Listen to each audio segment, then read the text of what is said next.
Hello दोस्तों, mysterious world Hindi में आप सभी का स्वागत है। मिस्टीरियस वर्ल्ड फैमिली के सभी सदस्यों को 1 मिलियन सब्सक्राइबर्स पूरे होने की हार्दिक बधाई। आप सभी के सपोर्ट और प्यार के बिना हमारे चैनल का इस मुकाम तक पहुंचना नामुमकिन था। हमारे चैनल को इतना प्यार देने के लिए आप सभी लोगों का जितना भी धन्यवाद किया जाए उतना कम होगा। आप सभी की ओर अपना आभार प्रकट करने के लिए हमने अपने चैनल पर एक और गिव अवे करने का सोचा है, जिसकी जानकारी आपको इस वीडियो के अंत में मिल जाएगी, तो इस वीडियो को अंत तक जरूर देखें। 1970-80 का दशक, जब जापान एक तरफ विकास की ओर तेजी से बढ़ रहा था, प्रगति की राह पर था, और वहीं दूसरी ओर जापान का कुछ भाग दहशत और खौफ के साए में जी रहा था। डर एक ऐसी चीज का जो है या नहीं ये कहना मुश्किल है। डर एक ऐसी खूबसूरत बला का जो दिखने में तो बेहद सुंदर थी, लेकिन उसके द्वारा दी गई मौत बेहद खौफनाक हुआ करती थी। डर एक आत्मा का जो जापान की गलियों में अपने सवालों के जवाब तलाश रही थी। डर उसका जिसका नाम सुनकर जापान का बच्चा बच्चा कांप उठता था, कुचिसाके ओना। जापानी किस्से कहानियों का एक ऐसा अर्बन लेजेंड जिसके बारे में आज हम आपको बताने वाले हैं। तो चलिए दोस्तों, जानते हैं कुचिसाके ओना के बारे में।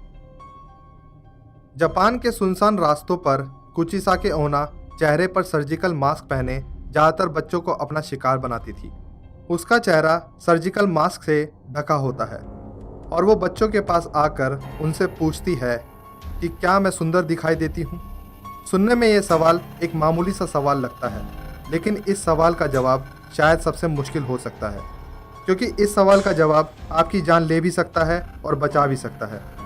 लेकिन प्रॉब्लम ये है कि इस सवाल का कोई भी सही जवाब नहीं है, क्योंकि जब कोई इस सवाल का जवाब ना में देता था तो कुचिसाके कैंची से उस पर वार कर देती थी और उसे मार देती थी, और अगर जवाब हाँ में दिया तो वह अपना सर्जिकल मास्क उतार देती थी और अपना बेहद डरावना और जख्मी चेहरा दिखा देती थी।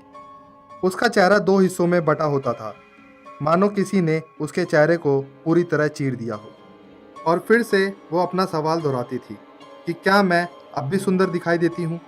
कुचिसाके का डरावना चेहरा देखने के बाद अगर कोई उसके सवालों का जवाब ना में देता तो भी वो उसे मार देती, और अगर जवाब हाँ होता तो भी कुचिसाके अपनी कैंची से जवाब देने वाले के चेहरे पर भी ठीक अपने जैसा घाव बना देती थी, जिससे लोगों की मौत हो जाती थी। जापान में 1970 के पूरे दशक में इस खौफनाक बला की दहशत थी। दहशत इतनी कि लोग अपने बच्चों को घर से बाहर नहीं जाने देते थे, और तो और लोगों ने अपने बच्चों को स्कूल भेजना भी बंद कर दिया था, और कुचिसाके के शिकार बने बच्चों और कुछ अन्य लोगों की खबरों से वहाँ के अखबार भरे रहते थे। ऐसे बहुत से लोग थे जिन्होंने ये दावा तक किया कि उन्होंने कुचिसाके ओना नाम की इस आत्मा को देखा है।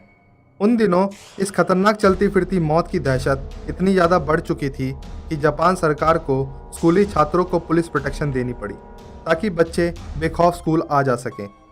लेकिन फिर भी कुचिसाके ओना ने अनेकों लोगों को अपना शिकार बनाया, पर वो ऐसा क्यों करती थी? ये कहानी शुरू होती है जापान के हियान पीरियड के दौरान, लगभग 1200 से 800 साल पहले। जापान के छोटे से गांव में एक बेहद खूबसूरत औरत रहती थी जिसे अपनी खूबसूरती पर बहुत नाज था। वह अपने पति के साथ रहा करती थी, जो कि एक समुराय था। युद्ध के दौरान उसके पति को युद्ध में भाग लेने के लिए जाना पड़ा, और जब वो युद्ध से अपने घर वापस आया तो उसने अपनी खूबसूरत पत्नी को किसी गैर मर्द के साथ आपत्तिजनक स्थिति में पाया। यह देखकर वो समुराय बेहद क्रोधित हो उठा और अपनी तलवार के एक ही वार से अपनी बीवी को पूरी तरह घायल कर दिया। इस तलवार के घात से उस औरत का मुंह पूरी तरह फट गया। अब कौन तुम्हें खूबसूरत कहेगा? इतना कहकर वो समुराय हमेशा हमेशा के लिए अपना घर छोड़कर चला गया। समुराय की तलवार के घात ने उस औरत के सुंदर चेहरे पर एक बेहद भद्दी और डरावनी स्माइल जैसा घाव बना दिया था। जब उस औरत ने अपने चेहरे का ये हाल देखा, तब उसे ये महसूस हुआ कि जिस खूबसूरती पर उसे नाज था, वो चेहरा अब बेहद डरावना दिखाई देता है। तो वह यह सदमा बर्दाश्त नहीं कर पाई और उसने अपने घर में रखी कैंची से अपनी जान ले ली। वो खूबसूरत औरत मर गई और सबको लगा ये कहानी ख़त्म हो गई। लेकिन लगभग 800 साल बाद वो फिर से जाग गई और बन गई एक खौफनाक रहस्य, जिसे कहते हैं कुचिसाके ओना।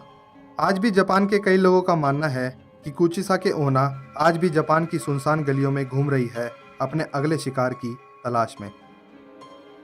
तो अब बात आज के गिव अवे की। हमारे चैनल पर 1 मिलियन सब्सक्राइबर्स पूरे होने के उपलक्ष्य में हम इस बार आप में से किसी एक सब्सक्राइबर को देंगे आईफोन 10। गिव अवे में भाग लेने के लिए हमारे चैनल को सब्सक्राइब करें, इस वीडियो को लाइक करें, कमेंट करें और साथ ही फेसबुक पर इसे शेयर भी करें। इसके बदले में आप में से किसी एक भाग्यशाली विनर को मिलेगा एक आईफोन 10। आप सभी को एक बार फिर से धन्यवाद। बहुत जल्द मिलेंगे एक नई मिस्ट्री, एक नए रहस्य के साथ। तब तक के लिए अलविदा।